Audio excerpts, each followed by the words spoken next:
And let's jump into some of these year-end review questions. And these are actually some of the questions that I actually asked myself probably at the beginning of December. Just it's a great time to really reflect. So number one, ask yourself, what made me proud? So as far as accomplishments throughout the year, what was it that made you proud?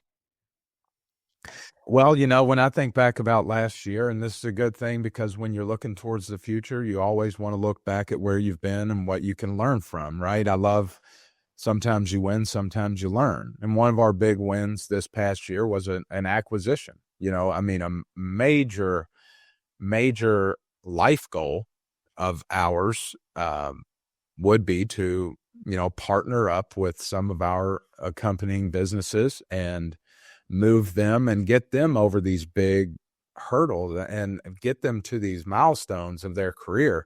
And we were able to do that this year. So when I thought about, some of those accomplishments, some of those wins that we've had, that was a very big one.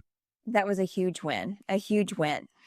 Number two, what did I learn? So he talks a lot, John Maxwell talks a lot about growth. So what were some things that you learned this past year?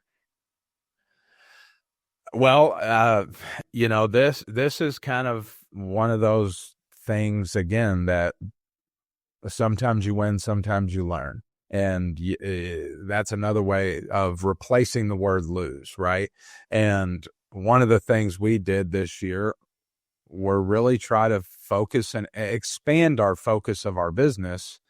And what we learned is when you've stretched yourself so thin, it's hard to make progress and move at the pace that we were used to moving at. So, narrowing the focus that we have allows us to be better at specific things. And I think that was something that we went through experiencing, our history and our expertise of being final expense experts and death care specialists to throw us into new lines of business like a Medicare or an annuity.